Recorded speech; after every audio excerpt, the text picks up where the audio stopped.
Men are being abused, crossed, and treated like shit every single day, and nobody cares. They're turning a blind eye. I'm not gonna do this to myself anymore. I keep telling myself that everything's gonna be okay. No. Mom, Billy's not taking me to San Antonio. He's here crying like a baby back bitch because we're late. Sheriff's office emergency. She locked the door behind me. Then when I tried to... What was that? You just shot me. She's driving. She just shot him. I just heard 4 shots.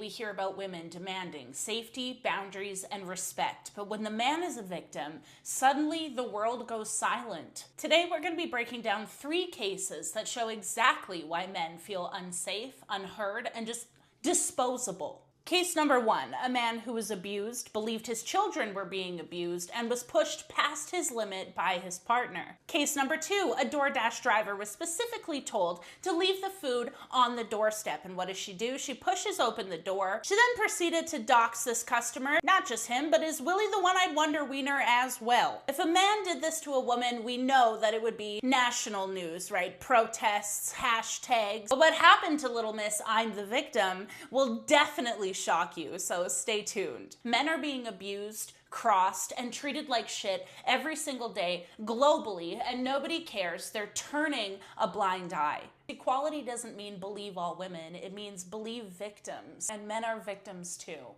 I want to take a second to thank today's sponsor, Vachitoni. You guys know I've been approached over the last 6 years by many different companies. I'm not known for taking sponsorships because I'm not a creator that's just gonna sell you bullshit. They have 11, but they also have CEO. And I must tell you, they are both good. But CEO, I make my man wear this. But when he wears CEO, there's something about this, I've said it before, it makes me feral. So please check the link below. It's vachitoni.com. Use code RomaArmy to get a fat discount on all of their products. I'm gonna start with a case that is undeniably one of the most heartbreaking cases I think I've covered. It highlights exactly the dangers that men are in when they end up in abusive relationships, because even though the domestic violence rate is 50-50, men are sitting over here with no support, no recognition.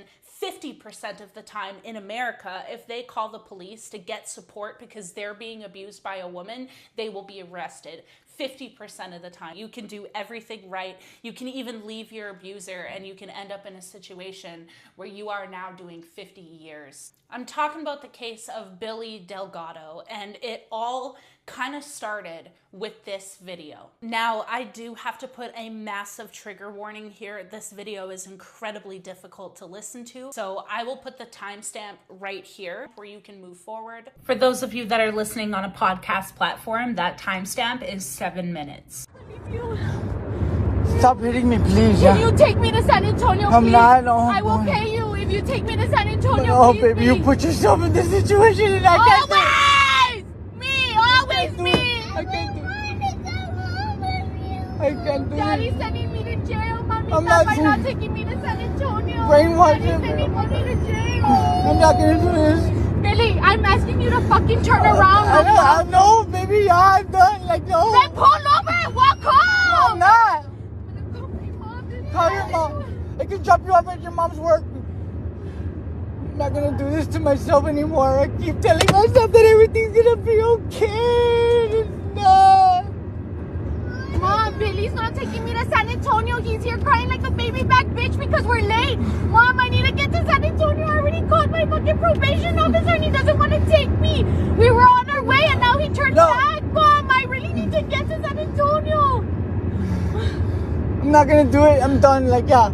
He says he's done because I kept telling him I'm in this fucking mess because of you in the first place. He literally is turning back to Laredo, Mom. Ah, stop hitting me! The girls are in the car!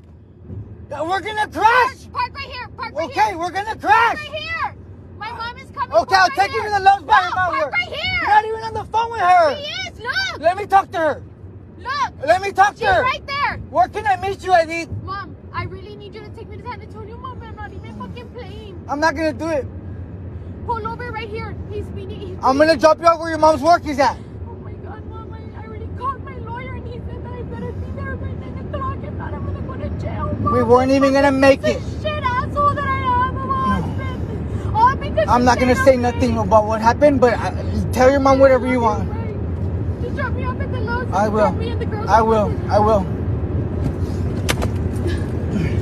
Erica, you can't fight me in the street! Erica, we're gonna crash! And we're gonna fucking die! I don't care. I'd rather die than have to go to jail. Bella, everybody put their seatbelts on, dude. Everybody. You're a fucking piece of shit, not. Billy. I'm not. You're the biggest piece of Okay, shit okay. who sent his wife to fucking Okay, jail. okay. Or you're all fucking orgullo a la verga.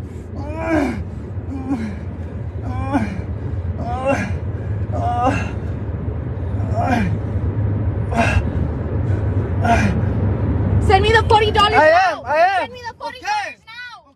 This video has gone viral on social media. What people don't really know is how the story ends. People are in the comments like, I hope he got help. He's doing 50 years. He did try to get help, but nothing really came of it because he's a man. When men call for help, they get ignored or just outright blamed. I'll let him tell you his account of the abuse that he endured. Did any incidents happen after that? We had gotten in an argument one time at the house, and I was trying to get out of the house, and when I was trying to get away from her, a cologne bottle had fallen on the floor and she stepped on it, cut her foot, so that gave me a chance to open the door, and I was able to get in my vehicle and skirt off before she got to open the passenger door and continue the abuse. So there were other times. Yes, there were other times that the cops in San Antonio, before that, they had proof because I was bleeding from the side of the head. She said, it doesn't matter what I do or how I do it, that she's never gonna lose because of her aunt Becky Palomo is a judge and she can get away basically with anything, in other words. Now, this man has been experiencing all of this abuse for so long, and they finally separate. But now he has reason to believe that his daughter is being abused. 2 weeks prior to that happening, she had came to drop off my daughter, and my daughter had a big knot on her head, and she said that it happened at school. And when I told her that I was going to go to school and get the incident report, she freaked out and said, "Oh, you're always acting like an investigator. Why do you have to do that?" And I never got the paperwork from the school. So I figured if she's been abusing me this whole time, that she was abusing my daughter as well. Put my daughter to bed, and I got as much rest as I could thinking about how I was going to approach Ms. Torres. So not only does he believe that the woman who's been abusing him is now abusing their child, which is not an extreme thought to have. There is 100% reason to believe that your abuser will go ahead and inflict abuse on a child. It happens so many times in domestic violence situations. So when he started investigating this sexual abuse, this is what happened. So did she threaten you by, you're never going to see your daughter again? Yes, and somewhere in there where she says, "This is why I never let you have the baby," and I figured that she's never going to let me see the baby again, especially if I tell her that her brother was fondling with my daughter. So at this point, your whole world is crashing in. I mean, you got an abuse on your daughter. You have no way to help her. Yes, sir. She's already threatened to take your daughter away. You're not going to be able to see her. A judge should have looked at this situation and given custody to the father, considering that there was previous domestic violence reports. But if you're a man who's the victim, it's not treated that way. Judges will look at it and be like, oh, well, the mother needs to have the children. After years of abuse, after years of him not being taken seriously, one day he just snaps. And this is what happens. We wake up.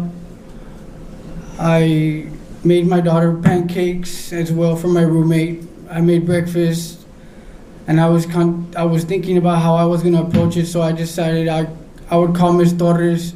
And so when I called her and I told her I needed to talk to her, something was going on with my daughter, she says, "Oh, there's always something going around with my daughter. That's why I never give it to you, because you're always investigating her," and hung up the phone. Or she said, "I'm on my way," and she hung up the phone. Did she threaten you by, "You're never going to see your daughter again"? Yes, and somewhere in there where she says, "This is why I never let you have the baby," and I figured that she's never going to let me see the baby again, especially if I tell her that her brother was fondling with my daughter. So at this point, your whole world is crashing in. I mean, you got an abuse on your daughter. You have no way to help her. Yes, sir. She's already threatened to take your daughter away. You're not going to be able to see her. What was the objection? I didn't hear it. Leading. Okay. So what do you have in your mind going into this? Well, after I told her that and she hung up the phone, I guess she wasn't too far, and I snapped. It's when I completely lost. I figure I lost my temper. I blacked out, and I unloaded my weapon on Miss Torres. I mean, the last thing I would have ever thought is nobody deserves to be shot. Nobody deserves to be shot. Right. Trust me, I regret it every day. I wish it would never happen. But it happened, sir, and I mean, I felt like I was left with no choice. Was that your way in protecting your daughter? Yes. Okay. He thought that his daughter was going to be taken away. I assume, based off of the history, that she was evoking more of her abuse on him. I want to point out her behavior. I mean, just take a look at this weird bitch. How have the actions done by the defendant on June 1st, 2024 affected you? I have lack of nutrition. I'm always weak. I have a lot of scars, a lot of pain. I'm usually weak. Bitch, it doesn't look like you're not eating. I'm sorry. I'm not one to fat shame people, but I'm just saying. Pain is usually internally, my stomach. Oh, okay, well, I guess, so, it seemed like a lot. I guess let's start with the physical first, all right? And if you will, if we can start from the head down, okay?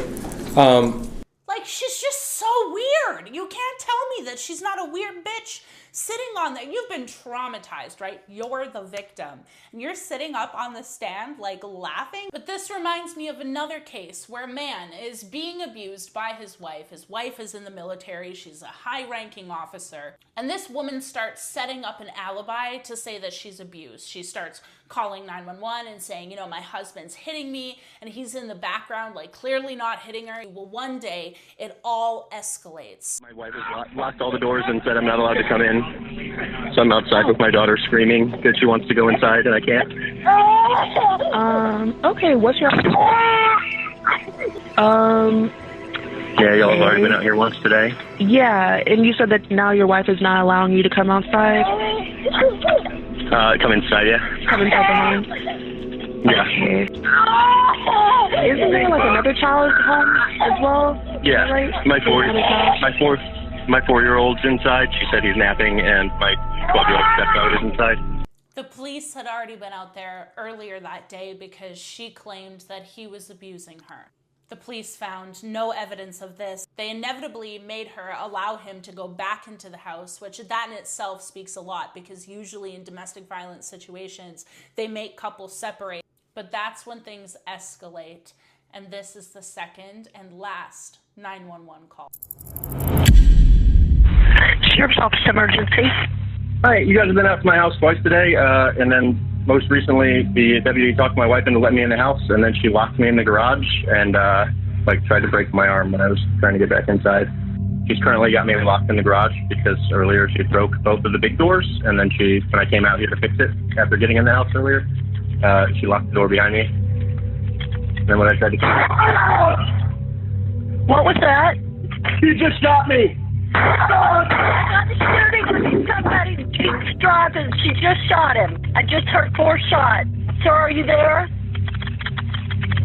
Sir, are you there? He's not answering.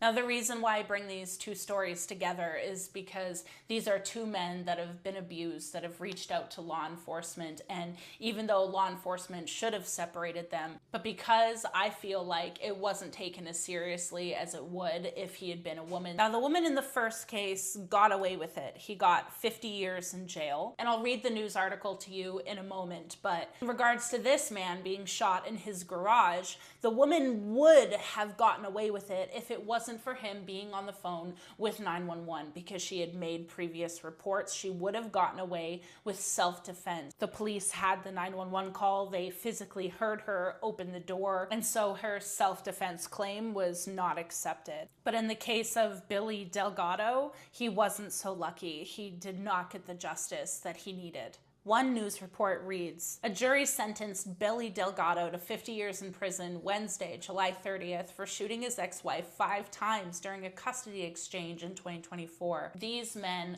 lost their lives, one to prison, one to death, because the system didn't protect them. With that being said, into a slightly lighter topic, the DoorDash girl. If you don't know this girl, I want to applaud you. Slightly confused, you might be living under a rock. The DoorDash girl is a girl who works DoorDash, and she got a delivery one night, and the customer specifically asked her to leave the package on her front door. Well, when she got there, she claimed that the door was just wide open, and this man was laying on the couch with his genitals exposed to her. And it all kind of started with this video where she didn't just go on TikTok and say I was sexually assaulted, even though that's not sexual assault. She went on there and showed this man's poor genitals. This man lost his job. He's currently in the process of having to move. His whole life got destroyed before justice could even be served. But she's actually being held accountable. She's being charged with 2 felonies, and society deemed him as guilty because she went on TikTok and she made this video. 3 days ago, October 12th, 2025, I was a victim of SA by a DoorDash customer while I was doing my job as a DoorDash driver. Excuse me if you've already seen this. This is my 3rd time posting this because TikTok keeps silencing me and taking my videos down and giving me strikes. So if I get one more strike, you guys, I'm just letting you know right now my account is going to be banned. So on October 12th, 2025, the DoorDash customer requested that their order be left at their front door. When I arrived at their front door was wide open. Their lights were on, and they were sleeping on the couch within eyesight of the front door with their pants and underwear pulled down to their ankles, and they were indecently exposed to me. I got this on video, and I'm not even going to be posting the video clip anymore because I'm pretty sure that's what's getting me the strikes. You don't think posting a man's wiener and doxing him on TikTok isn't going to get you strikes? What the fuck? But yeah, I reported it to DoorDash, and DoorDash did ban the customer, and then 2 days later, DoorDash banned me, which doesn't seem unrelated. But so what? You're gonna take down my videos and give me strikes and just expect me to be like, oh, I just better shut up. I just better sit here and be quiet. I just better not say anything else. I've lost my job, my only way to pay my bills and make a living. I've also gotten assaulted, and the police are doing nothing to help me. So let me just shut up. You know, the videos got taken down. Nobody has to know what happened to me. No. And if you thought that that was a crash out, her next crash out is even more hilarious. This is a man's world. I'm the victim! Remember? I'm the victim! And they took down my video. They were gonna have to pay me for my second story time because that was over a minute long. They were gonna have to pay me for all those views I got. So nope, they took that right down. They took that right down. Absolutely not. They're not paying me. Okay, so if that's not obvious that this is a bit of a money grab, he got drunk, probably watched some porn, and passed out drunk with his dick out. That's not a crime, but people were validating her. I mean, this is what she had to say just like 24 hours later. First and foremost, I just want to thank everybody for the overwhelming support and allyship that you've shown me. It's really making me feel so validated and seen and heard. I think this was probably the next video that she posted. This is her most recent crash out. Hey guys, so DoorDash just deactivated me 2 days after I reported my sexual assault. Hey guys, I just lost my job, and they won't tell me why. They're supposed to send an email immediately after deactivation providing you the reason why and a link to appeal, and they didn't. Can I just ask why her eyebrows are stuck up here? It's creepy. It's weird. It's weird. I contacted support and they made me sit on the phone with them for 50 minutes just to tell me that they can't tell me the reason why and I have to just go ahead and appeal without knowing why. Maybe because you're about to face felony charges? I was working! I was literally working! And they deactivated me! This is related. They just punished me for posting about my sexual assault while door dashing. They just fired me! And the police are doing nothing! I lost my job! And that was my only way to make money to pay my bills! So clearly she has great anger management skills. Well, while she was on TikTok making all these claims, DoorDash responded. DoorDash said, "We take reports of this nature with the utmost seriousness. We want to be absolutely clear. This dasher was not deactivated for reporting sexual assault. At this same time, public sharing videos taken inside a customer's home, especially when personal information is involved, raises privacy concerns and is in clear violation of our policies. We've deactivated both the dashers and the customer's accounts, and we work directly with law enforcement for additional guidance." And at the end of the day, the most shocking thing to me was that she was actually held accountable. It was reported that a male DoorDash customer had been nude inside his residence when a DoorDash delivery driver dropped off a food order, police said in their statement. An investigation was initiated by Oswego Police Department, during which it was discovered that the delivery driver had taken a video of the nude male. The video, along with a subsequent investigation, indicates the male was incapacitated and unconscious on his couch due to alcohol consumption. Police said the video was taken from outside the residence, but it was posted on social media by the driver, where police said it drew significant attention. The man cooperated with the investigation, Oswego Police said. They did not find that sexual assault occurred. Henderson, though, was arrested and charged with 1 count of second-degree unlawful surveillance and 1 count of first-degree dissemination. Both are felony charges. Henderson was released pending a court date. So the bitch is going to jail. Meanwhile, this man's entire life was destroyed, and people on TikTok really believe that she's innocent. My frustration with false allegations, I mean, there's so many, but my frustration is that people don't take them seriously enough. False allegations cost lives, and the more that we just continue to ignore it, the more this issue will continue to be prevalent in our society. When men call out for help, we tell them to tough it out. When he finally breaks, well, we call him a monster. Maybe the real monster is the system that refuses to hear him until it's too late. If we want fewer tragedies, then we need to start listening to men before they hit their breaking point. If we want to prevent the next tragedy, it starts with believing men the first time and holding women accountable. I'm about to restart and redo my podcast, Roma's Man Cave. I'm gonna host it in Austin, Texas. I'm gonna have in-person guests, and I'm gonna do that for 1 year until I've built up enough money to get a commercial space, and that is where I'm gonna start a panel podcast. However, I can't redo and restart my podcast in Austin, Texas until we hit 2 million subscribers on YouTube. So it would mean the absolute world to me if you could hit the subscribe button and allow me to continue to make great content for you guys, have great guests, continue to take over society in a way that they understand that men need help and they deserve to be listened to, and we won't stand for anything less. My name is Roma Army. I'm a men's rights advocate, and it was an absolute pleasure to be here. Thank you.